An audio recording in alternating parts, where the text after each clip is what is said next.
Good morning, my name is Fred FLEITZ. I'm President and CEO of the Center for Security Policy. Welcome to an important center panel on anti-Semitism, defending Israel, and the Trump administration. We have some important matters to discuss today that address religious liberty as well as U.S. and international security. There's been a surge in anti-Semitism in this country and around the world, as I think you know, over the last couple of years.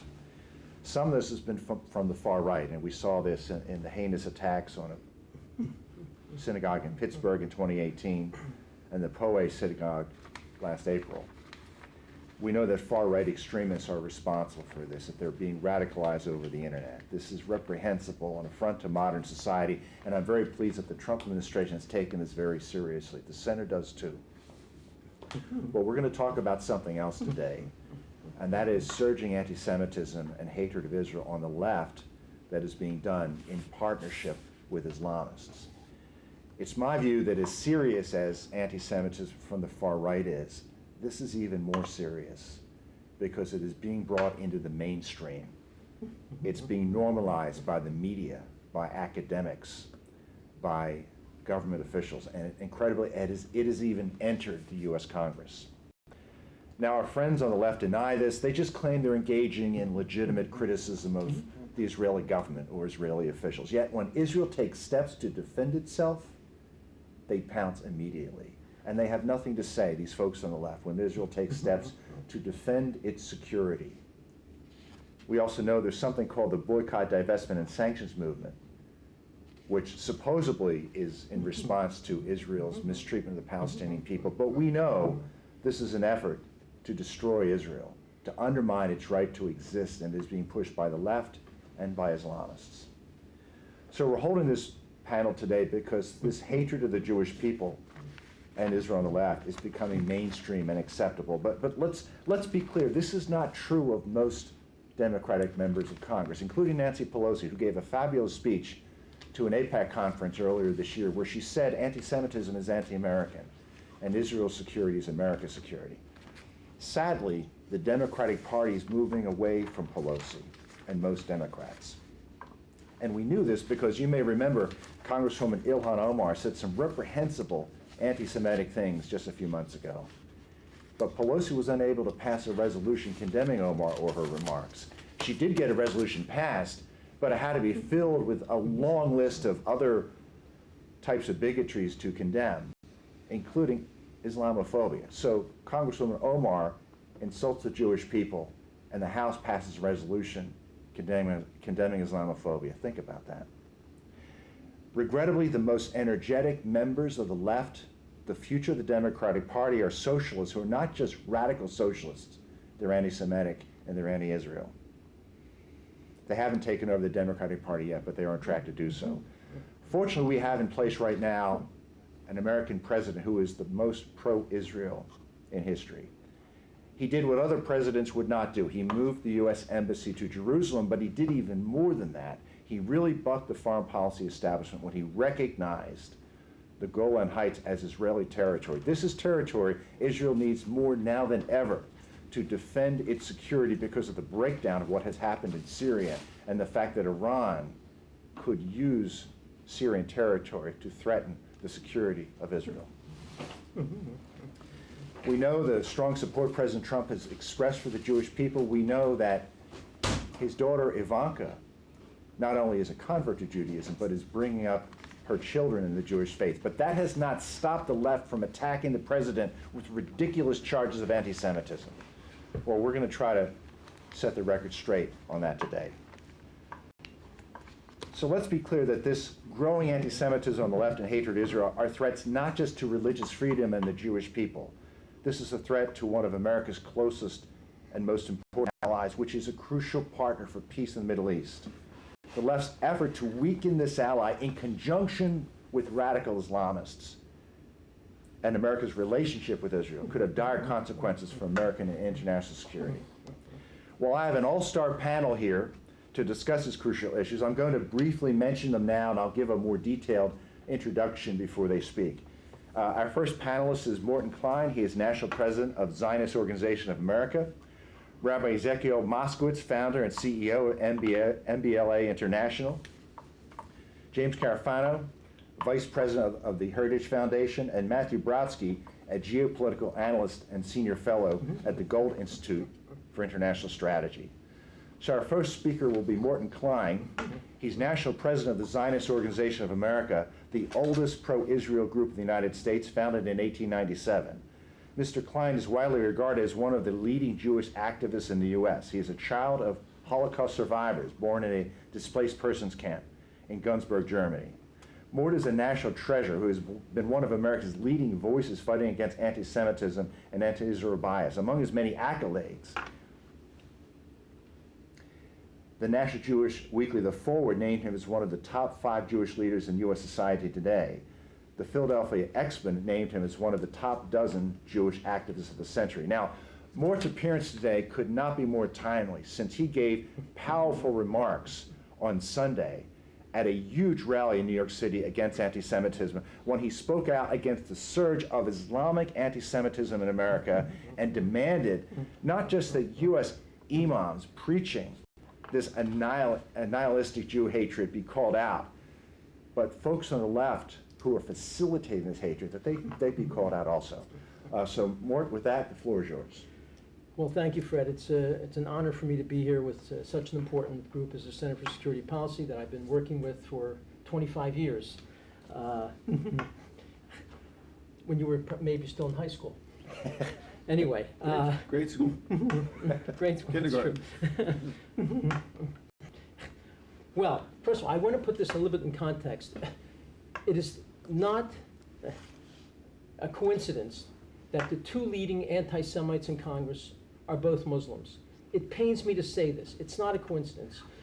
ADL polls show that 34% of American Muslims are anti-Semitic. The Quran, the standard Quran, preaches that Jews are under the curse of Allah, that Allah has transformed disobedient Jews into apes and pigs and such. At the West Point of Islam, in Cairo, Al-Azhar University, they preach hatred against Jews. They even give sermons preaching the hadith lines about seeking out the Jew, whether he's behind a tree or a rock, and kill him. Imams have been videotaped all over America, promoting this type of hatred, asking that every Jew be annihilated one by one. It's shocking that I'm saying this, but this is the painful truth. And we have demanded these imams be fired, that none of them has been fired. We have Linda Sarsour, a leading anti-Semitic Muslim activist who praises rock throwing against Jews, praises the terror war against Jews, demands that Jews stop being humanized. And despite this, we have Bernie Sanders hiring her as a surrogate, a Jewish man hiring this anti-Semite as a surrogate. And we have Mahmoud Abbas, the head of the Palestinian Authority, publicly and continuously paying Arabs to murder Jews. It's a law in the Palestinian Authority. So this is the context in which we have these 2 anti-Semitic Muslim congresswomen. Ilhan Omar, a Democrat from Minnesota, who has publicly stated in tweets and in speeches that the Jewish state is evil, that the Jewish state has hypnotized the world to support it. She supports boycotting Israel. She said that Jewish money is the reason members of Congress support Israel. She's compared boycotting Israel to boycotting the Nazi Germany in the 30s. It's just shocking. And she calls supporting Israel, maybe the most important ally America has, allegiance to a foreign country. Of course, she accuses Israel of apartheid, even though 13 Israeli Arabs were just elected to the Knesset in an election. 12 sit there now. I don't think there were too many blacks in the South African parliament during their apartheid years. And she is joined by Rashida Tlaib, a Democrat from Michigan, who has called to stop all aid to the Jewish state, who calls Israel racist and also apartheid, says that Israel discriminates against darker-skinned people. My God, they go to Ethiopia, Israel, to take black people from Ethiopia into Israel to give them a good life and a decent life, and yet she makes this outrageous statement. She supports BDS as well. She has put on her map in the office over the state of Israel a little piece of tape saying Palestine, erasing Israel from her own office map. When she won her first election, she wrapped herself in the Palestinian Authority flag. Talk about being a loyal American. When she talked about the Holocaust, she said, "This gives me a calming feeling." And then she makes the outrageous Orwellian lie that the Palestinian Arabs lost their lives and lost land, providing a safe haven for the Jews after the Holocaust, when in fact 6 Arab countries invaded Israel in an attempt to murder every Jew and destroy the Jewish state. This monstrous lie.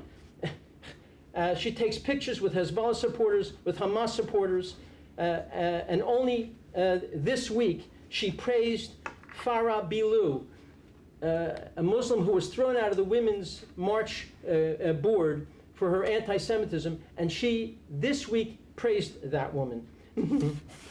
She is called Israel, stated Israel is not an ally, that it's not a democracy. These monstrous Orwellian lies, and the painful aspect of this is not only does her party not condemn these people by name. The resolution that was passed never mentioned Omar and Tlay by name. They don't condemn them by name. In fact, they've actually defended them, saying these are words they don't understand. It's just shocking. And these words have been translated into violence in Europe, these types of anti-Semitic Islamic sermons, and I worry, God forbid, this should happen in America. I will end by simply quoting Paul Johnson, a great historian, a non-Jewish historian, in his book, A History of the Jews, where he said one of the principal lessons of Jewish history has been that repeated verbal slanders are sooner or later followed by violent physical deeds. Time and again over the centuries, anti-Semitic writings and statements have created their own fearful momentum, which climaxed in an effusion of Jewish blood. God forbid this should happen.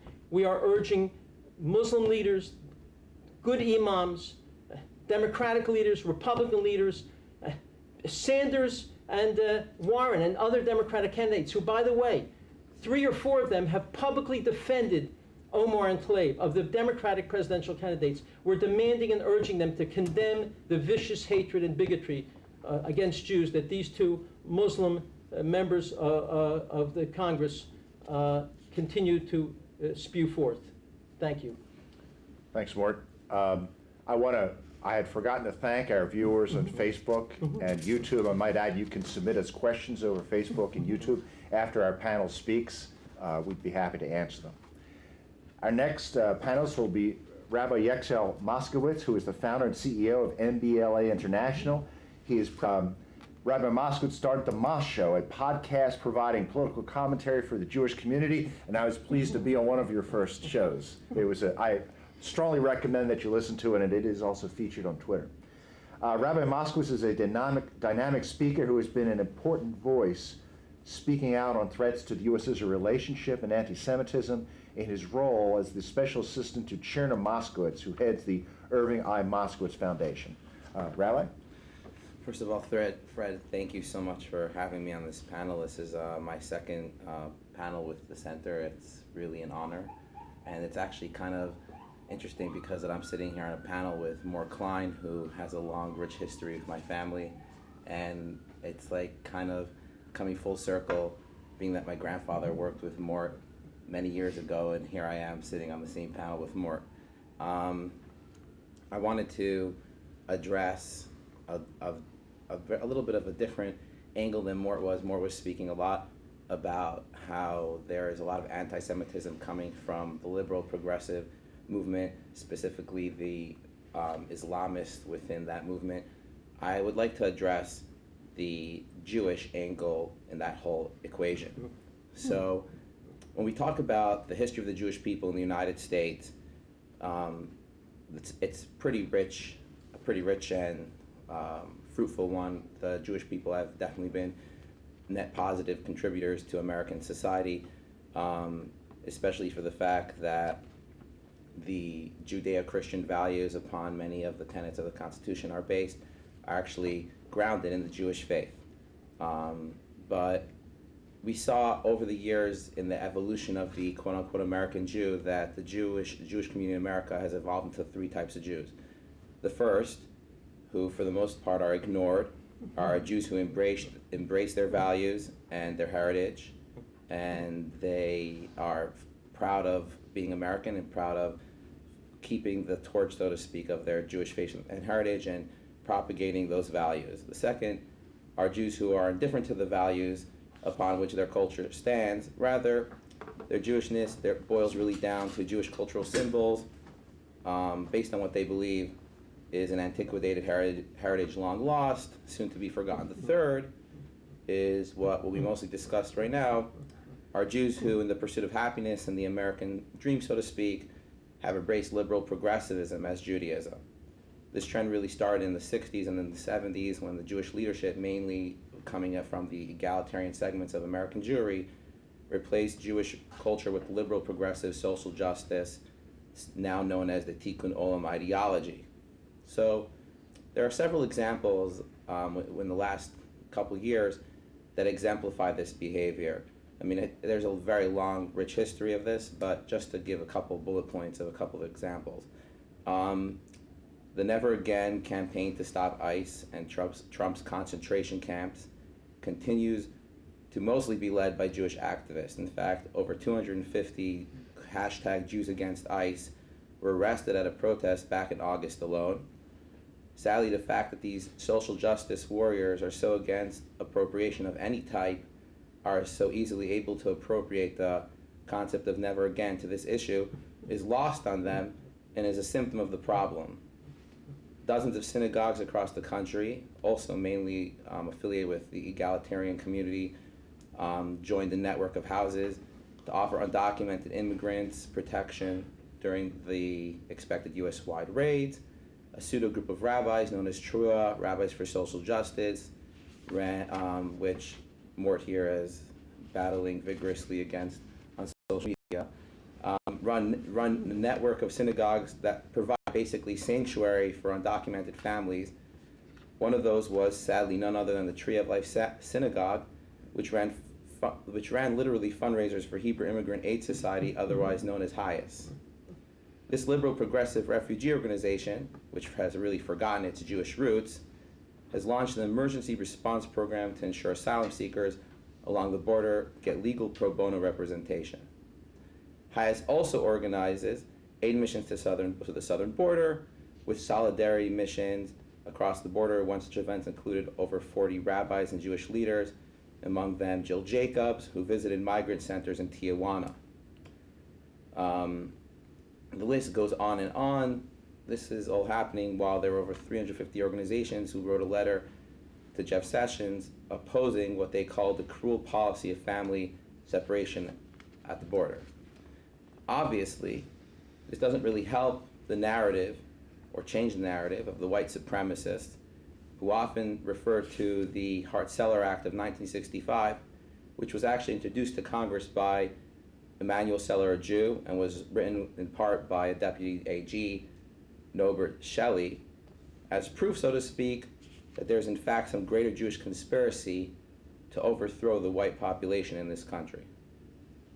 Oftentimes, the same liberal progressives who are involved in this social justice nonsense are oftentimes participating in some of the most vile and grotesque anti-Israel activism, taking groups such as Trua, rabbis who claim that Israel is an occupier of Palestinian land. Another rising star, the group known as If Not Now, and Hit'Ori, Uri L'Tzedek, Torah Trumps Hate, Bend the Ark, and many more, actively seek to normalize Israel hatred and give credence to the anti-Semitism that is spewing forth from the liberal progressive camp. So in summary, the behavior of the liberal progressive Jewish community promotes, in my opinion, anti-Semitism, knowingly or not, in two ways. The first, they already are festering the already pre-existing anti-Semitism within the neo-Nazi white supremacist camp. These groups view those who promote liberal progressivism and socialism as the enemy just as much as they did in the 1920s. And they are seeing once again the conspirators, so to speak, in the grand social justice scheme as being none other than the Jews. obviously, aside from this being patently false, such rhetoric obviously turns Jews into targets for white supremacists' deadly frustration. And we've seen, unfortunately, how this plays out across the country. The second, which, although has not been yet as deadly as the first, is a lot more frequent, which is the anti-Israel pro-BDS lobby. This community sees and even promotes a moral equivalency between Jewish self-defense and Palestinian terrorism. They promote within their mosques across the United States, as Mort stated, obviously protected by free speech, mind you, some of the most classic anti-Semitic tropes, and even resurrecting the classic pre-World War I blood libels and much more. The thing is that instead of being repudiated by the Jewish community, these anti-Semitic groups, in fact, just see how Jews are embracing their anti-Israel rhetoric, or even defending their actions under the guise of Islamophobia, making it challenging for others, including various government agencies and NGOs, to tackle this problem. Inadvertently, this criticism, coupled with inaction, provides these groups with a silent approval, so to speak, to not only to continue to express their anti-Semitic sentiment, but express full-blown on Jewish hatred. It is well known, obviously, that the squad works with these aforementioned groups, oftentimes hosting these groups in their offices on the Hill, so to speak, showing off their Jewish friends, saying, look, there's an expression in Judaism that they are showing themselves to say, look, we're kosher because we have the Jews with us. This is much akin to the, so to speak, Jews who during the Middle Ages would convert to Christianity and would become the most anti-Semitic people within the town or the community. And there's a historic precedent for that, and we're seeing very much the same kind of idea that's going on. To them, to the whole wide spectrum of the liberal progressive community, and most importantly within the Islamic faction of that, the, so to speak, Judeo values that were bestowed upon Western culture, the Jerusalem in modern thought, is the enemy. So in conclusion, this embrace of anti-Israel and anti-capitalist sentiment has in every sense of the word translated into anti-Jewish sentiment within the liberal progressive community. When you dehumanize the brave soldiers of the IDF or call Jewish landlords, as New York City Mayor de Blasio does, evil, rest be assured that Jews will be targeted. The ongoing reality in New York City, which Mort was just in New York protesting, does not exist in a vacuum. It is an ongoing issue that the left is clearly not willing to address, period. Obviously, this is mainly because it's coming from within their caucus with a kosher certification of the liberal progressive community. So my message to the liberal progressive Jewish community is such: instead of focusing on the border, perhaps they should be protesting the Jews that are being targeted in Brooklyn on a daily basis. But they probably won't, because if they agree, they most likely agree with those perpetrating the hate. After all, the Orthodox Jews, who are typically perceived as right-leaning, are indeed, at least according to them, causing climate change and are evil landlords. With that, I believe that this clearly indicates how this is an issue of grave concern to the entire American community, and as Fred has mentioned to us many times, is an issue of national security and should be taken very seriously. Rabbi, thank you. Our next speaker will be James Karafano. He is Vice President of the Heritage Foundation's Kathryn and Shelby Cullo Davis Institute for National Security and Foreign Policy. He also is the Heritage E.F. Richardson Fellow. Jim is one of America's leading national security experts, an historian, a teacher, as well as a prolific writer and researcher. Jim also is a 25-year Army veteran with a master and doctorate's degree from Georgetown. In addition, Jim is an adjunct professor at Georgetown and serves as a visiting professor at National Defense University. Jim? Thanks. Well, first of all, thanks to the the Center for Security Policy for putting this event together and inviting me. I'm a huge fan of the center and their work. They've been incredibly courageous, I think, for many years, doing exactly what I think the critics would not want them to do, which is to be silent, right? To be demonized and then to just be quiet and go away. And instead, I think they've been really quite courageous, not just in standing up in a principled way, but also bringing the facts to the table and letting honest facts speak for themselves. So glad you're here, Fred. Thanks for your leadership. And thanks for the voice that the center provides. I think maybe the most helpful thing I could do is to maybe just take a step back and talk about why this matters to Americans. And I think there's 2 points worth making. The first is the fundamental issue of human rights and the fact that America's not the world's policeman. We're not the world's babysitter, and we're not here to lecture the world. But having said that, as an instrument of foreign policy, America cares about human rights because human rights fundamentally better the human community of which we are part of. And this administration in particular gets criticism for not actually embracing that role, which is completely unfounded because, in fact, this administration not only embraces that role, it embraces it the right way. And we had an illustration of that this week with the president at the United Nations General Assembly, not just speaking with great authority and courage on the floor of the UN to all the assembled masses of world leaders, but hosting a sidebar in which the United States talked about the fundamental importance of religious liberty and religious freedom and combating religious persecution.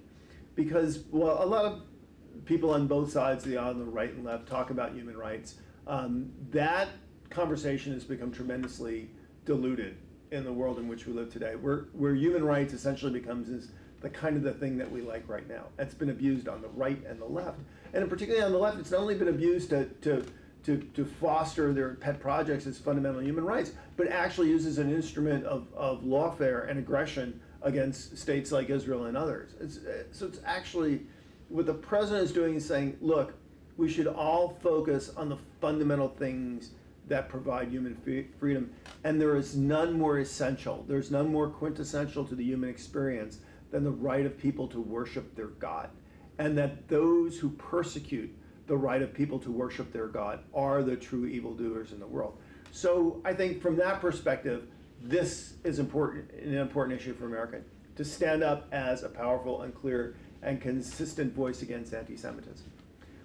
But the United States is a country, like every country, which its foreign policy is driven by both its interests and its values. And we have deep interests in the state of Israel. And is this. The United States, quite honestly, is a global power with global interests and responsibilities. Again, that's just who we are.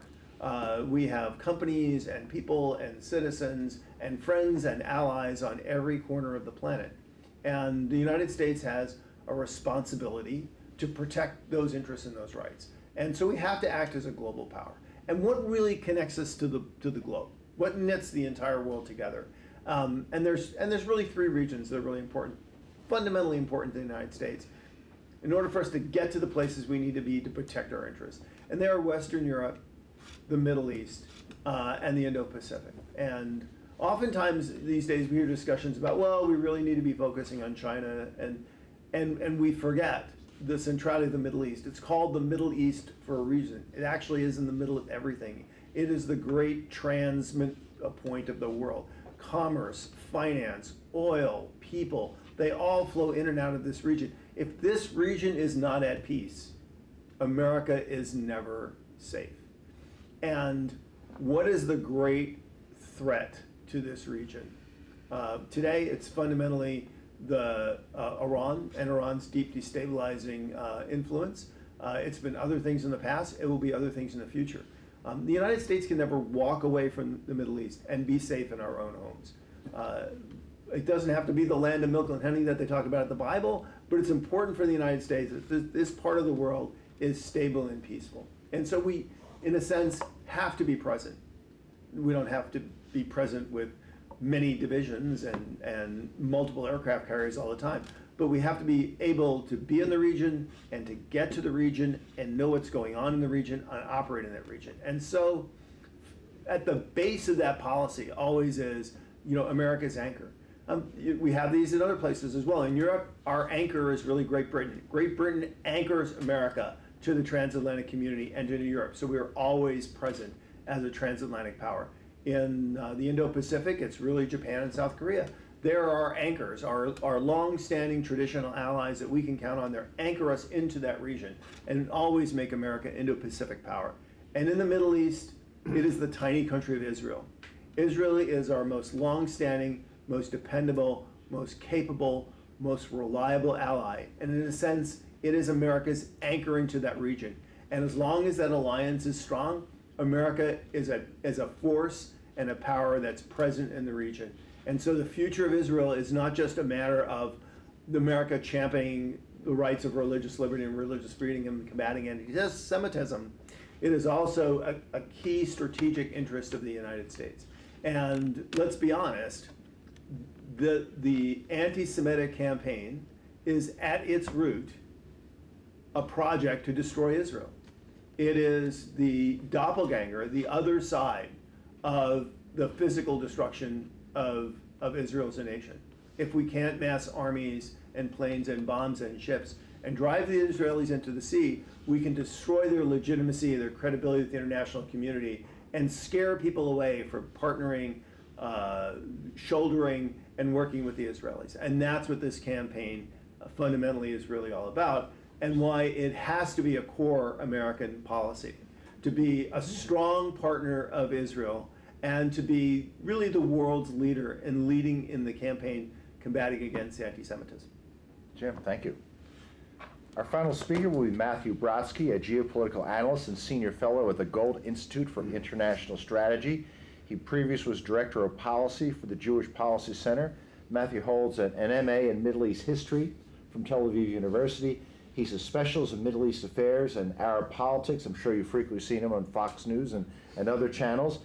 He's a prolific writer, and his work has recently frequently appears in National Review, the Jerusalem Post, the National Interest, the Federalist, and the Hill, and he frequently appears on the Center's radio show, Secure Freedom Radio. Matthew? Thank you, Fred, for hosting, and thank you to the Center for Security Policy. Very important issues and an excellent panel here to address it. So I'm going to be speaking about BDS. What is BDS?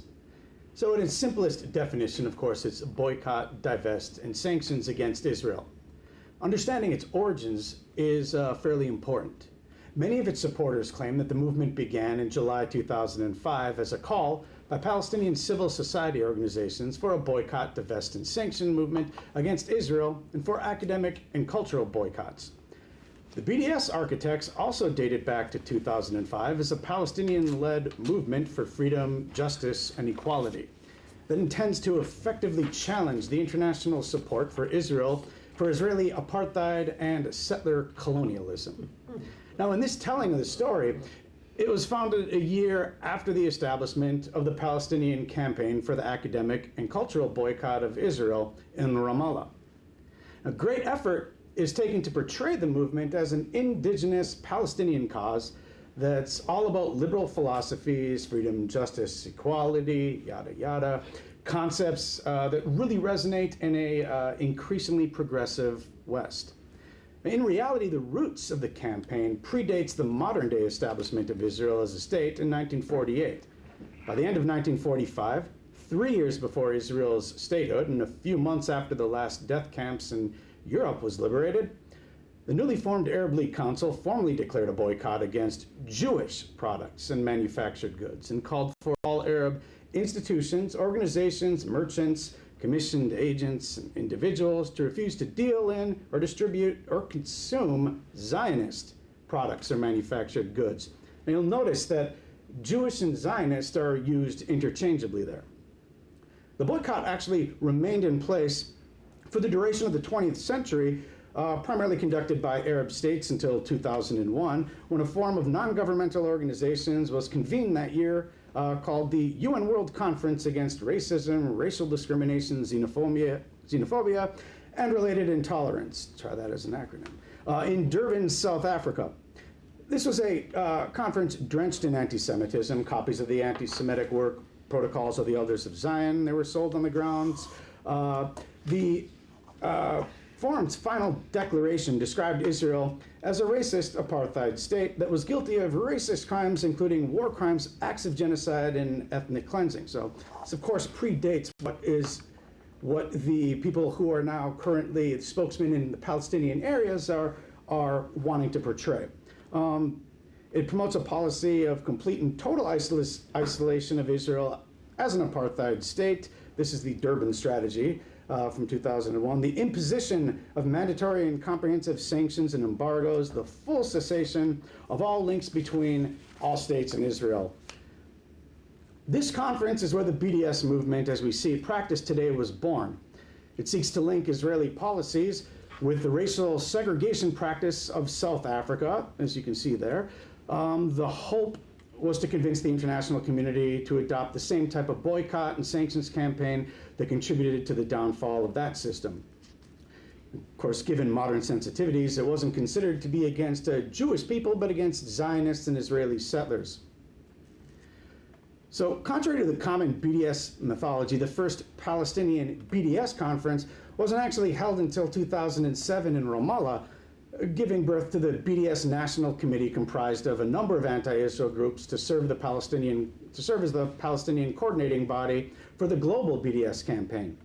So despite the disguise as a Palestinian human rights movement, the BDS movement was founded by left-wing socialists and Marxists in 2001, explicitly to undermine Israel's sovereignty, skillfully exploiting the languages of peace, justice, and human rights to appeal to Western audiences. So who comprises of the BDS movement? Because it's not just a person or a simple idea. It's made up of a dozen NGOs and radical activists around the world. It includes rejectionist Palestinian groups in cooperation with radical left-wing groups in the West. BDS leaders and organizations are also linked to the Palestinian Authority and Palestinian student organizations. Well-funded Muslim organizations, most of whom have ties to the Muslim Brotherhood, such as the Council on American Islamic Relations and others. Other radical groups, terror-supporting organizations, in some cases, even terror groups themselves, such as Hamas. Of course, they're backed up with groups in the U.S., as you've heard already today. Anti-Israel Jewish groups, anti-Israel, Jewish groups like J Street, individuals and left-wing students and academics. The ACLU, other liberal groups have joined with BDS advocates. Supporters obviously include politically here in the U.S., members of the Squad, Ilhan Omar, Rashida Tlaib, civil rights icon, Representative John Lewis of Georgia has actually joined in recently, Jewish Voice for Peace, Black Lives Matter. Frankly, the list is far too long to just to list here. But a lot of it gets back to the Western ideals, a play on progressive ideology. That's how it is basically disguised and masked here. A lot of these also have ties to the terrorist organizations. More than 30 Hamas and PFLP operatives hold senior position within BDS advocacy organizations. Known terrorists are invited to the national conventions of BDS affiliates. For more on all of this, you can read a report called Terrorists in Suits that Israel has put out, provides detailed evidence and more than 100 links between BDS and Hamas and PFLP people, both of whom are, of course, U.S. designated terrorist groups. So in Western circles, BDS is commonly misunderstood. It is generally viewed as a progressive, non-violent campaign led by Palestinian grassroots organizations, propelled by Western human rights groups who call for boycotting Israeli goods produced in the occupied or disputed Golan Heights. But the BDS movement seeks to eliminate Israel even before addressing the Palestinian issue. The BDS movement isn't about registering dissatisfaction with Israeli policies. It's about applying a double standard to Israel. BDS is designed to demonize and delegitimize the Palestinian state and actually replace it with a Palestinian state. It does not simply object to Israel's administration of land it captured after Arab armies invaded the state in 1967. It opposes Israel's right to exist as a Jewish state in its pre-1967 borders. That's according to the movement's own official documents. The BDS lobby actually calls for a series of steps that would dismantle the Jewish state. So it's important to understand that the occupation that they refer to is not the 1967 occupation. It's the existence of Israel, the occupation of any land, Arab land, basically from the sea to the river to the sea. When they refer to the United Nations General Assembly Resolution 194, which recognizes Palestinian refugees, quote, right of return to their homes, there is no actual right that exists in international law, and its implementation in practice actually means the end of Israel as a democratic national state. Of course, they advocate the removal of the security barrier, which would make Israel the destination for weekly suicide terrorist attacks as it previously was. They also call for a phased demand, actually. It's kind of based on the PLO platform for 1974, which is ending the occupation and colonization of all Arab lands and dismantling the wall, recognizing the fundamental rights of Arab Palestinian citizens to full equality, which they have, respecting and protecting and promoting Palestinian refugees to return to their homes through this resolution. And basically, this is the phased approach where you essentially take what you can get now and you continue to strive for the full enchilada, we should say, later. Now, what makes this anti-Semitic is if, for Javad Zarif always talks about how it's all about the B team. Well, when it comes to the modern features of anti-Semitism, it's all about the Ds, 3 Ds specifically: delegitimization, demonization, and double standards. So the standard definitions of anti-Semitism include denying the Jewish people their right to self-determination by claiming the existence of the State of Israel is a racist endeavor, applying double standards by requiring of it behavior that is not expected or demanded of any other democratic nation. The International Holocaust Remembrance Alliance definition of anti-Semitism, which is accepted by the EU and the State Department here, states that delegitimization, demonization, and the use of double standards toward Israel are modern-day forms of anti-Semitism. So, in context, there are 57 Muslim states, 24 Christian states, that's by law, there are actually over 100 if you're going by population, 6 Buddhist states, but only 1 Jewish state. There are presently about 124 countries that are involved with territorial disputes, the 1967 issue, for Israel, that is, many of which have produced much greater human suffering than that's involved between Israelis and Palestinians. But the BDS movement or platform singles out Israel and only Israel, and it's a campaign to end its existence, which is the world's Jewish states. So BDS is essentially turning anti-Semitism into a social movement. The fundamental truth is that, of course, we should say that not all of its supporters are anti-Semites. The movement itself is anti-Semitic, though, in its intent and in effect. It seeks to cut off the only Jewish state in the world from all international trade, diplomatic relations, cultural and academic programs, tourism, all other ties with every nation on earth. If fully implemented, it would destroy the state. And we should also close by saying that Israel has no problem with criticism. It's a very vibrant democratic state. In fact, they bash each other as well, if not better than we bash each other here in our political system. But what they reject is delegitimization, demonization, and the double standard. These are the features of modern anti-Semitism, and that's why the BDS movement is, to its core, an anti-Semitic platform. Thank you. Matthew, that was fabulous. I'm going to ask 2 quick questions, and then we'll open it up and allow the panel to talk among themselves. My first question concerns BDS. I'd like you to start with it, Matthew. You know, I've expressed real concern that anti-Semitism and hatred of Israel is coming into Congress. But on the other hand, the House recently passed a resolution condemning the BDS movement, which was opposed by certain members of Congress. Does this give us hope that maybe that Democratic members of Congress understand this problem and maybe there's something we can do to fight off anti-Semitism from coming into Congress? Well, if the question is, does the Democrat side understand this for the House?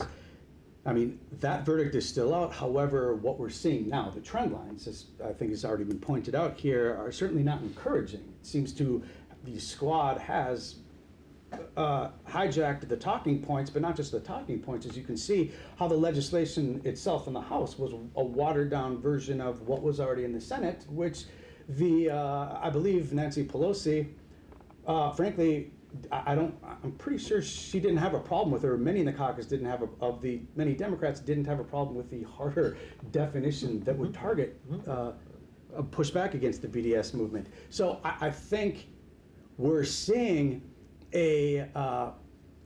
essentially the lurching further to the left in the Democrat Party, and it's being hijacked by that. We'll see how that is essentially going to play out. It's kind of like I look back at what happened when Trump was elected president. There was the internal divisions within the Republican Party that had to be sorted out. Well, Democrats at this point seem to be 4 to 6 years behind where Republicans are, except for this is actually a sinister movement in which they are going to have to deal with it themselves, because Republicans seem fairly unified on this matter. Democrats, that still remains to be seen. Can I offer even more pessimistic assessment? And that is, what this actually, I think, reflects is a real transformation in American foreign policy, which is the American attitudes towards the state of Israel, which traditionally, for years of foreign policy in the Congress and the right and left, support for Israel was relatively bipartisan. I mean, and although there were always detractors on both sides, but in the mainstream, it was completely non-controversial in the U.S. Congress to support the bilateral relationship between U.S. and Israel. That's starting to change, where we're actually seeing the political parties adapt in their partisan political platforms different attitudes towards the state of Israel. And a major contributor to that really has been, I think, the transformation of the American Jewish communities, which in many ways was always a firebreak. It was a glue that really kind of held both sides together. And it goes back to the issue that you talked about, which is kind of the transformation of the American Jewish community, which has become increasingly more secular, increasingly more liberal, and an increasingly smaller force in the American electorate. And the result of that is getting kind of dragged into this BDS movement. It has it has kind of fallen behind a more progressive Democratic Party, which has now found itself going down the road of viewing Israel not as the ally that we respect on both sides, but as an issue to debate with the right over. And that is really problematic. If nowhere else, it's more, I think, problematic for Democrats, because conversely, ironically, and nobody knows this issue better than Fred, there is a bit of a consensus in the United States about what is the great problem in the region, and that is Iran. Left and right agree on that. They don't agree on the Iran deal, and again, nobody's a bigger expert on that than Fred, so they have disputes about how to handle Iran, but everybody in America, I mean, in the political, by and large, recognizes that Iran is the great threat to American policy in the Middle East. It has to be dealt with. This creates a real problem for Democrats, who then are abandoning the most important ally in the region that we need to work with to contain Iran. Yeah.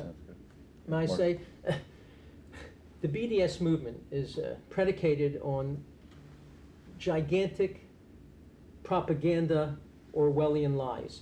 We found on campuses that many of the kids who are not bad kids believe in BDS because they believe the lies. They believe that there is an occupation. Occupation means someone has stolen someone else's sovereign land. Of course, there was never a country called Palestine. Even the word Palestine is a Roman name. If there was an Arab country, Palestine, why did they use a Roman name? And there's no occupation. Israel's given away all of Gaza, 40% of Judea and Samaria. That's where 99% of the Palestinian Arabs live. They have their own parliaments, their own schools, their own textbooks, their own police, their own businesses. They run their lives completely except security. And the only reason Israel has to share in security is because terror cells in the Palestinian areas continue to evolve to want to come into Israel to kill Jews. Secondly, settlements. They believe that Israel's built settlements on 80% of Judea and Samaria. When they find out the truth, that the Jewish communities of Judea and Samaria comprise less than 2% of the West Bank of Judea and Samaria, they're in shock. And they're in shock that there's not been a single new Jewish community settlement built since Oslo began in '93. The only building that's occurred is within the boundaries of the existing communities there in 1993 when Oslo began, and also statehood. The people are shocked to find out that Israel has offered a state to the Palestinian Authority at least 3 times in the last 19 years, rejected every time without a counteroffer, and they've been offered a state 7 times in the last 80 years, starting with the Peel Commission in 1937, and then the UN Resolution 181 in 48, and they rejected it every time because it meant accepting Israel as a Jewish state and saying there'll be no further claims. Proof that the issue is not land or statehood, it's Israel's absolute destruction. And the final issue, they believe, is why isn't Israel offering to give away parts of Jerusalem? Well, the truth is, and this is a truth that people do not like to talk about, if Jerusalem is so holy to Muslims, why on earth is it that in their holy book, the Quran, the word Jerusalem is never mentioned, not a single time? And why is it when they controlled Jerusalem, the most important part of Jerusalem, between 48 and 67, did they allow it to become a slum? Did they make Amman their capital? There was virtually no water, running water, no electricity, no plumbing in Jerusalem when the Arabs controlled it. Not a single Arab leader except for Jordanian leaders ever visited Jerusalem when they controlled it, because it's really not holy to them. And those are the things I think have to be promoted by those who care about the truth, those who care about Israel, that the whole BDS movement is propagated on an outrageous, propagandistic, Orwellian lies. Rabbi, do you have thoughts on this?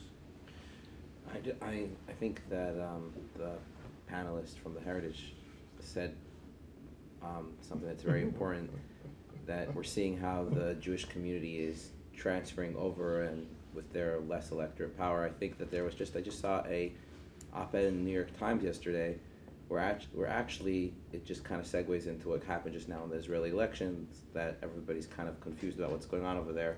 But one thing is certain is that one of the major issues that has been going on between the American Jewish community, specifically the liberal progressive segment of it, and Israel, there's been this sort of wedge between both communities, and it's kind of been blamed on Benjamin Netanyahu, the prime minister, for being a right-wing hawk. But the op-ed in the New York Times, which was written by a liberal progressive, is saying that he thinks that even with Benny Gantz, if he becomes the prime minister, this is going to act, he's saying it's a bad thing that Benny Gantz won, because the now American Jewry is going to learn that they don't really like Israel at all. Right. And that they're going to find that Benny Gantz is not going to be that much different on a policy level than Benjamin Netanyahu.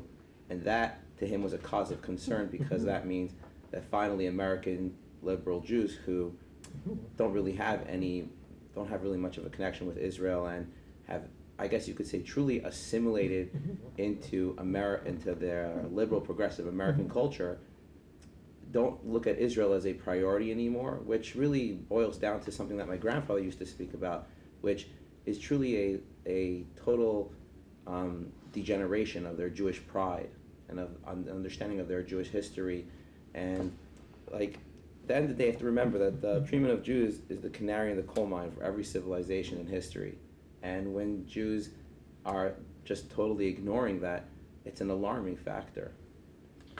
You know, I mentioned earlier that President Trump has been maybe the most pro-Israel president ever, and has been extremely supportive of the Jewish community. At the same time, he's been criticized for his close relationship with Benjamin Netanyahu. I wonder if the panel would like to comment on how the Trump administration has been doing, and what more might it do to address this issue of anti-Semitism and supporting the U.S.-Israel relationship. I'd be happy to start. You know, I think there's a profoundly, like, the most professional word I could think of is scary, thing going on in the world. So we've entered what's now called the era of great power competition. So in theory, the focus of U.S. power protecting its interests in the world is really kind of dealing with the countries that have the authority and capacity to really challenge that. And that includes China, Iran, Russia, because it has nuclear weapons, North Korea. But one of the interesting products of that competition has been how the issue of freedom and human rights can be completely perverted or really whitewashed, and oftentimes it is the liberal voices in the Western world which are actually participants and enablers of this process. So we had a great discussion here about anti-Semitism and about how the BDS movement has essentially weaponized Western human rights against a people, in not protecting human values, but essentially been turned to the destruction of the religious liberty of the Jewish people. We've seen the same thing with the Uyghurs. Here you have over a tenth of the Uyghur population in China, over 1 million people thrown into camps, completely extraditional, nothing to do with the Chinese legal system. And you have not only the Western world, but most of the Arab world completely silent to this unbelievable religious atrocity. How could that be possible? Well, the answer is easy, because nobody wants to upset China. And so here we, we have to, I think, really look at ourselves as a Western civilization and culture. And I don't know what the Jewish word is on this, but like, where's our backbone? Where's our heart? Where's our soul? Where's our guts that we let people, turn us against the Jewish people? That we let people turn a blind eye to a tremendous atrocity? Even as, look, I mean, the hypocrisy here is incredible. Places like this, the Center for Security Policy have been attacked over and over again for being anti-Muslim, right? And yet, here's the greatest atrocity against Muslims of the modern time, right? 1 million people thrown in prison, and people don't care. There's more discussion about the plight of Uyghurs here. You hate Muslims, and you care. I mean, because you don't. Because you cherish this notion of religious liberty. And to tie this back to the administration, if you strip away the tweeting and the yelling and the screaming and everything else, and you actually look at U.S. government policy, one of the stellar focuses of this administration has been the promotion of religious liberty and combating religious persecution.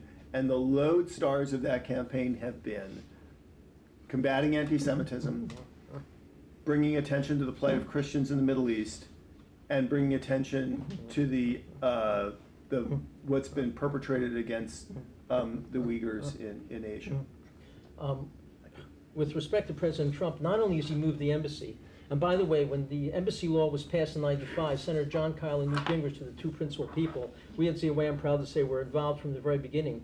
The Jewish groups were initially against this, saying this will ruin the peace process, that if you don't move it, you'll get to peace.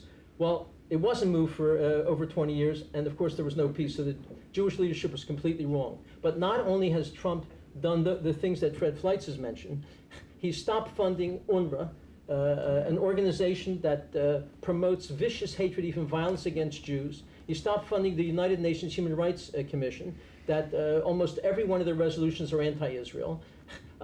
When the Taylor Force Act was passed, and by the way, I have to say, for 1 year, it was not voted on, it wasn't passed, and AIPAC has refused to get on that bill for a year.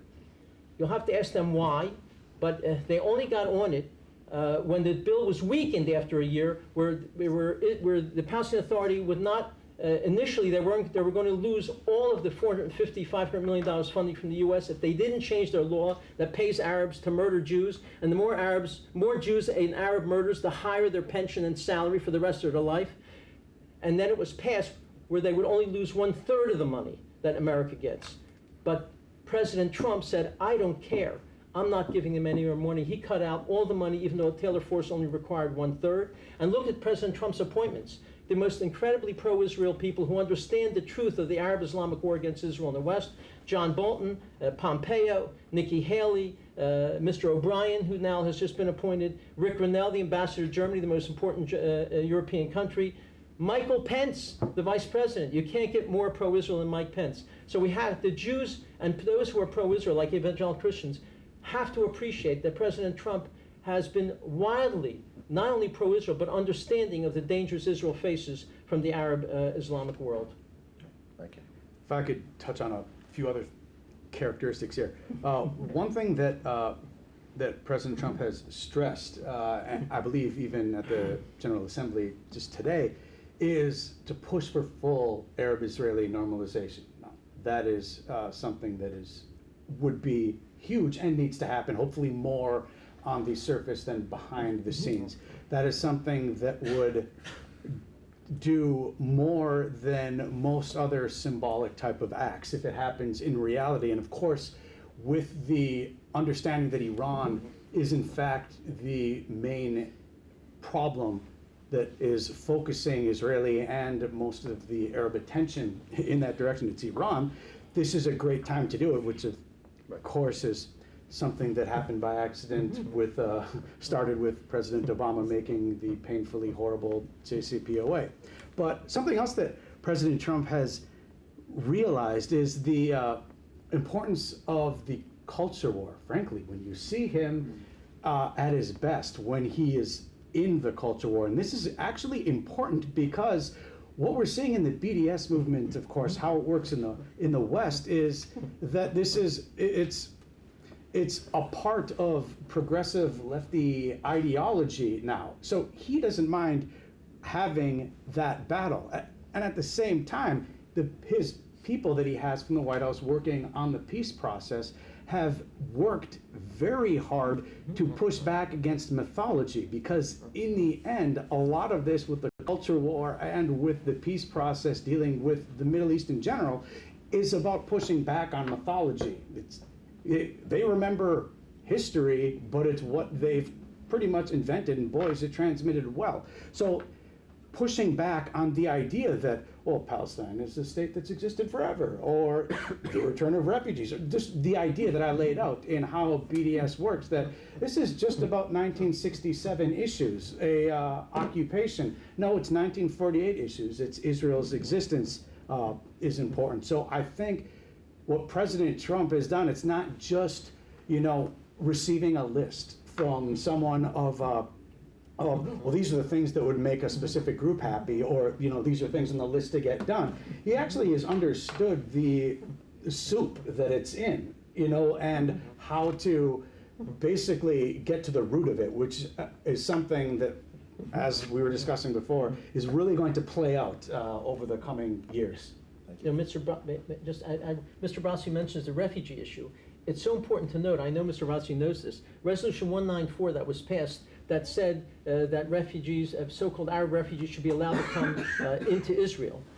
Every Arab country voted against that resolution. Why? Because it said they can only come back to Israel after the Arab countries make peace with Israel. And the Arabs didn't give a damn about the refugees, and they weren't about to make peace with Israel, so every one of them voted against that resolution. Here they are screaming how important refugees are. They tend to like something that was previous and then is no longer on the table. In fact, a very famous prince from a Middle Eastern country said that to Arafat on the way to see President Clinton in the Oval Office to get the famous Clinton parameters was, whenever we always say no, whenever we say no, there's always something less that's available later. Isn't it time that we should say yes? And I want to get Rabbi Moskowitz in on this, but I first want to embarrass him a little bit by praising his participation at a panel the center did at CPAC 19 earlier this year. And the title of this is Why Anti-Semitism and Anti-Zionism Are Threats to U.S. National Security. The rabbi spoke at this panel, and he was like a rock star. He held court for 20 minutes afterwards with all the people. And this is a standing room only panel. If you want to see his remarks at this, you can see them at our website, securefreedom.org. But anyway, after embarrassing you for this, do you have any thoughts on this question? First of all, I had such a high from it. I want to know if we're going to do it again this year at CPAC. But speaking of the president, I know that, again, this is just going back into the theme of like what I've been speaking about before. the president has done so much for Israel and so much for the Jewish people. I was once with him in a room and we were talking about it, him and I actually mentioned to the president that he said to me, "So you like that I moved the embassy in Jerusalem?" And I was like, "Mr. President, that's not the only thing that I like as a Jew that you've done. I mean, I love that what you're doing with protecting religious freedoms. I'm seeing, if anybody, I highly recommend people watch his speech that he spoke about in the UN. I like what he's doing on the education front that helps alleviate pressure for Jewish families. I like what he's doing to combat anti-Semitism, and the list goes on and on. Mainly we were speaking about the Taylor Force Act, things of how the administration can continue talking about that. The YECHEZKEL, the organization I'm the president of, is an affiliate of Young Israel. The president of the National Council of Israel, Farley Weiss, was very instrumental in helping with the initial movement on that bill. The thing is that Jason Greenblatt was doing so much amazing work on social media, constantly educating the world on what's going on, and the administration has to continue doing that. Jason leaving now is an unfortunate situation, but the administration could continue educating the world. They have this platform that they can educate the world. At the same token, I'm also thinking about like the post-Iran, like hopefully we will be able to solve this Iran issue. God willing, we all want that to happen. Normalization with the Arab world cannot be contingent on Iran. It has to be contingent on normalization for the sake of normalization. And the U.S. administration can do a lot to help propagate that by educating the Arab world and helping them facilitate within their own culture reformation, that they're able to come to terms with the reality on the ground, that looking at Israel not only as an ally for the sake of combating Iran, but also for the sake of just the idea of cultural diversity and the ability to interact with each other. Part of that is, in my opinion, recognizing Israel as a sovereign state. And with that, I don't know, none of us really know what the deal of the century is going to be, but obviously the administration should be trying to do whatever they can to evaluate what has not worked thus far and consider promoting sovereignty, Jewish sovereignty over the land of Israel, with obviously some sort of arrangement with the local Arabs, with maybe an autonomy, so to speak, arrangement. BDS, we've been with several other organizations we're the only Orthodox organization that has been promoting on the Hill sovereignty, and we've started to work with some of our partners, hopefully, to continue to promote this idea that the Jewish people are a sovereign nation and deserve a sovereign state in the region. And I believe that by educating the U.S. public about that, we can help further the normalization within the region as well. Can I just offer one follow-up thought to that? Because it gets back to another thing this administration has done well, is for so many decades, American presidents, when they came in office, were told nothing can get done unless we solve the Jewish-Palestinian problem. Everything else has to be put on hold. The linkage, right? And magically, if you solve this problem, everything else will blossom, right? And this president tested that proposition, and I think he's demonstrably proven that that was a silly idea, right? Of course. That the region is progressing not because we can't solve the Israeli-Palestinian problem. The region is not progressing because the region has lots of problems, right? What the Iranian situation has done is it has, I think, forced an enormous amount of Arab introspection, and I do think that there is a possibility that one is we could actually see a real security relationship develop between Israel and the Arab states out of necessity. But having kind of broken that glass, you could see where that could metastasize into all kinds of economic and other connections and tethers for a couple of reasons. One is, one of the things the Arab states really need to unleash their economic growth is they need real innovation, right? They need real connectivity, right? And Israel's the little engine that could, right? Israel is right in their own backyard. They have a state which could be a catalyst for the entire region in terms of economic transformation, economic freedom. And there's incentives for them to do that. And part of that is the encroachment of China, right? What's the alternative to the Chinese coming into your region and taking over? And the answer is you develop your own capacity to kind of be a economic bloc that we're, in a sense, immunize yourself against for the Chinese. So in the Middle East's own self-interest, it's kind of time for them to get their act together. And so I agree with you that normalization can happen on the back of the Iran deal, but there is a window that might have been created here, which could start that process. And I think the policies of this administration, both in pressing back against Iran, not tethering all progress in the region to the Israeli-Palestinian peace process, and engaging in constructive, engaging with the Egyptians, engaging with these other countries, even not giving up on ties with Turkey, right? Willing to be a partner there to help nurture the along, not to kind of say we're going to come in and protect you guys. You guys have to feed yourselves, but we are a partner in that. I'm not a political guy. I'm not completely nonpartisan, but I think 6 or 7 more years of that policy that could actually bear fruit. But I think that the litmus test for this would be the relationship between Israel and Jordan. Absolutely. And the relationship between Israel and Jordan, although there is a lot of security collaboration, unfortunately it's not been able to transfer into a personal relationship. Right. To the point that when the administration did the gas deal, they had to do it through an American intermediary because the Jordanians were not willing to buy directly from the Israelis' gas. And it will be the same case right now over water rights, which are becoming a contentious issue because of the Sea of Galilee having an impending ecological disaster. So you could end up with a situation where the Jordanians literally are not interested in buying water from Israel, and that's going to be an issue. So from my perspective, I would like to see the Jordanians and the Israelis having a better relationship. And until that doesn't happen, I just don't see how that will be able to evolve anywhere else. I take your point. And what do the Jordanians really bring to the table? It's an enormous amount of human capital. And what do you need to really leverage that capital? Yeah, 100%. They have to integrate in the region. 100%. I'm more hopeful with some of the Gulf states, monarchies. Yeah, right. I'm much more hopeful there. I'm usually pessimistic in general, notwithstanding my legislation comment before. But I think that there is a reason to be hopeful of that going forward. I think the new generation understands quite well that oil is not going to be the way to fuel their economy, and they understand that they need to do what Israel's done, which is to innovate. And when you look around, you see Israel as a giant beacon of innovation. And if I could just take that one step forward, what does this mean for the American left? So if Israel integrates into the region, right, and essentially silliness there stops, what does that mean for the American left?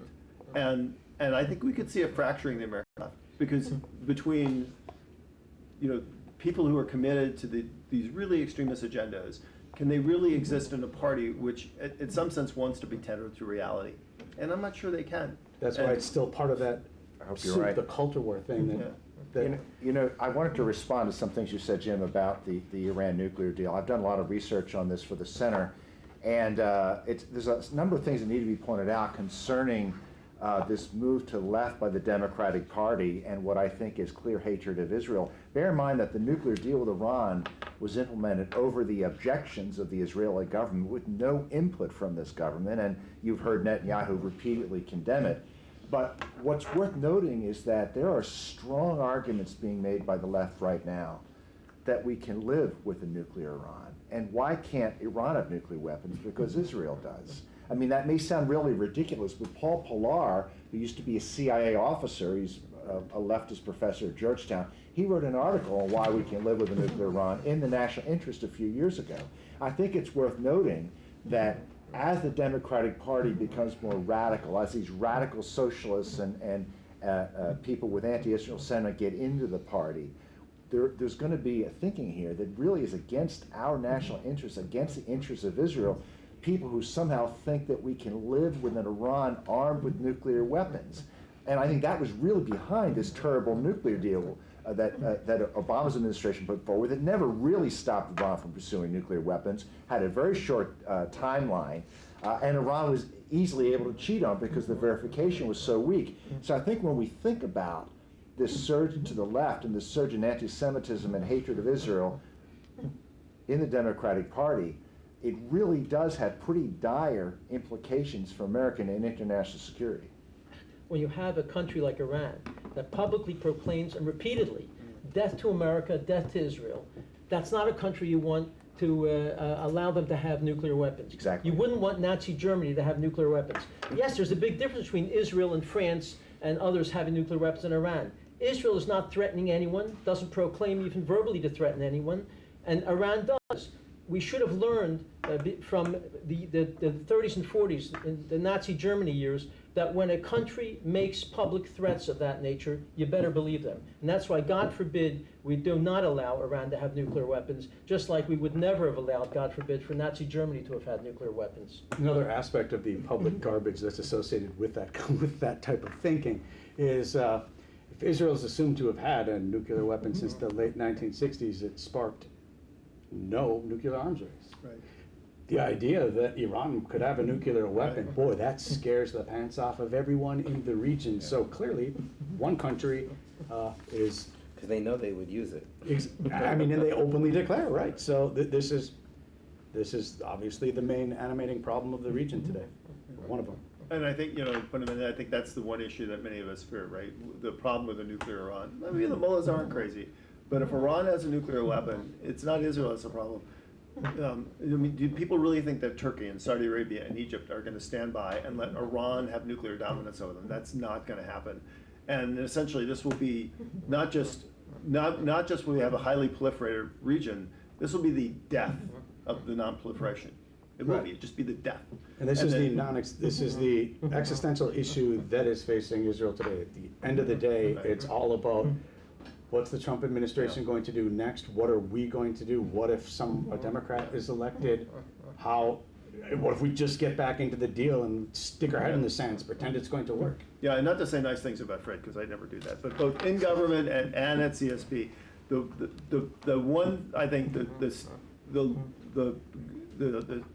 lodestar of your research has always been, don't lose sight of what the real policy issue is here. Is a nuclear-armed Iran is not just a danger to the United States, it's a global danger, and it cannot be permitted.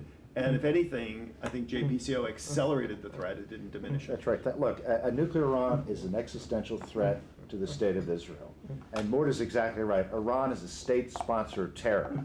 That's why Iran can never be allowed to get nuclear weapons. And frankly, the Obama administration was going to let them get these weapons. There's no question about that. This deal was such a joke. They tried to get a deal because they wanted to have a big celebration, a legacy agreement for Barack Obama. It was a catastrophe, and one of the best things President Trump did was to get us out of this fraudulent agreement. And you can see how all the Democrats are trying to fight back now that this is really a good deal, that we should try to get back in on it. Fortunately, Iran is saving us from ourselves, from its recent behavior, including firing cruise missiles at Saudi oil facilities and its other provocations. I think the Europeans are running out of patience in trying to stay in this agreement. But I think we have to think of the trend line here, where this came from and where the Democratic Party and the left is moving us in national security. Yeah, not only is it, I'm sorry, no, I was going to say, not only is it a bad deal, but the arms import waivers, they expire next year, right? So if something isn't done, things could get a lot worse. I think it's important. I have a fear, I hope I'm wrong, that once, with God's help, we resolve this Iran nuclear danger, where Obama even said himself publicly, after 13 years, Iran can do whatever they want in terms of their nuclear program. Quite shocking. I'm worried that once that's resolved, hopefully it will be, will the Muslim world revert back to their overt hostility to Israel? I say this because traditional Islam remains the fundamental problem. Why you have, in the Middle East, 75 to 95% of the Muslims are anti-Semitic according to Pew's own polls. It's because traditional Islam preaches hatred of Christians, Jews, and until that's resolved, we will have a hotbed of danger in the Middle East. Ayaan Hirst Ali, the former Muslim who's a scholar at Stanford University's Hoover Institute, has publicly stated repeatedly, it is Islam that taught her to hate Jews and Christians and the West. And I must say, President Sisi, who I met with 2 years ago in Cairo, the president of Egypt, said publicly at Al-Azhar University, the mainstream West Point of the Islam world, he said this: "It is inconceivable," said al-Sisi, that the thinking, the wrong ideas that we Muslims hold most sacred should cause the entire Islamic nation to be a source of anxiety, danger, killing, and destruction, said al-Sisi, for the rest of the world. Impossible. That thinking is antagonizing the whole world. We are in need of a religious revolution. You imams are responsible before Allah. The entire world is waiting. What a courageous statement by a Muslim leader of a Muslim country at Al-Azhar University, that part of the problem is traditional Islam and its preachings. They have to have a revolution, just like the Christians had a revolution in the 60s with their hateful language that they used to preach back in those days. I think you have reason to hope on this regard when it comes to this reformation. Again, when it comes to Saudi Arabia or the UAE, I think when it comes to Turkey, Muslim Brotherhood promotion, I think when it comes to Qatar, far more problematic. But that is part of I'm still hopeful that this can move forward, because the current model I think they're beginning to become aware is not going to work, both economically, culturally, religiously. So, I mean, we'll see. It's like two optimistic things. No. This is just not me. Just back to I'm not the optimistic. administration, where and which Fred was part of, and I give him a lot of credit for help guiding these policies. But America's been really, since the 70s, kind of with bipolar, right? We jump in with 2 feet in the Middle East, then we try to jump out with 2 feet, right? And this is the first administration which I think really has come up with a realistic policy that says, look, we have to stay engaged with the region, right? Because it's in our interests, and we can be a force for good. On the other hand, we can't solve their problems, and we shouldn't try to. And I just think that balance is not just right, but the time for that is right. So I am optimistic. Those optimistic and Middle East don't normally go together. No, but never. I am. I do feel like that there's a space here that can be worked if this administration just stays on this course. And this is why I think this issue that you brought up today is so important, because what we have here is really, like the old movies, the guys are they're trying to take the track away, right? So the train will just run off the track. And that's fundamentally what the BDS movement is. They don't want this to work. They don't want people to be at peace and to love each other. They want the hate to continue. And the only way they can do that is to derail the train. What I see is that the debate in this country is confused with condemnations of white supremacism and the far right, and I condemn these things without reservation. But this is diverting us from a real surge in anti-Semitism, including in New York City, which is much worse than you would know, and it is not being reported in the press. And as I said, this is not just a religious liberty issue.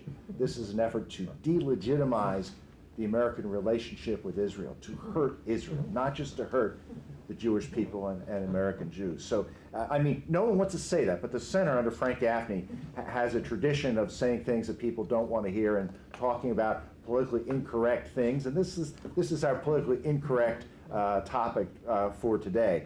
I think we've kept you out of the discussion for the last few minutes, Rabbi. I thought I'd give you a chance to weigh in.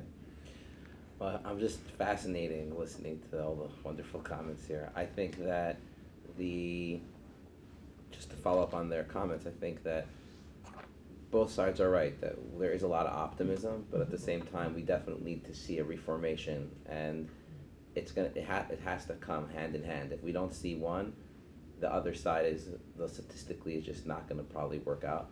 And I think that those who are optimistic, I think that they do obviously hope that there will be a reformation. And I think that there are people out there like Imam Tawhidi who are promoting this kind of new Islam, and I'm all for it. I mean, if they can pull that off, then it would be amazing for everybody in the world. But at the same time, the pessimist in me is a skeptic, a little bit skeptical, a little bit. I mean, I don't know if I shared it with you. I shared with you my grandfather's writings from when he wrote 1 Minute to Midnight, and it's kind of like regurgitating the same ideas, just a couple words switched from 30 years ago. So it's very hard to see has anything really changed.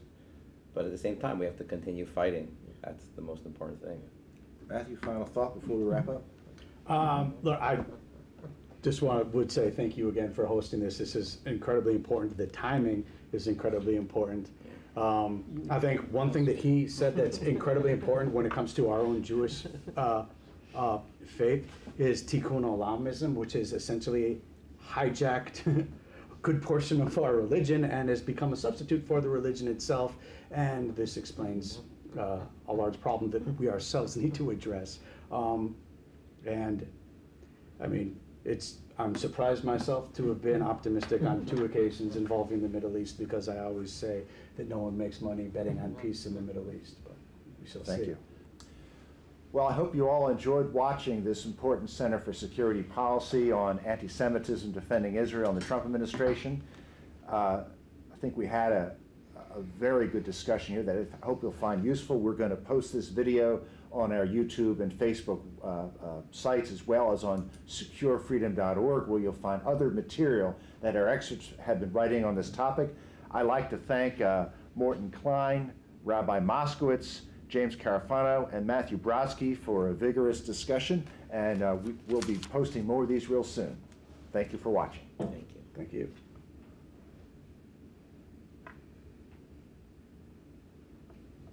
Thanks, guys. Yeah. Thank you.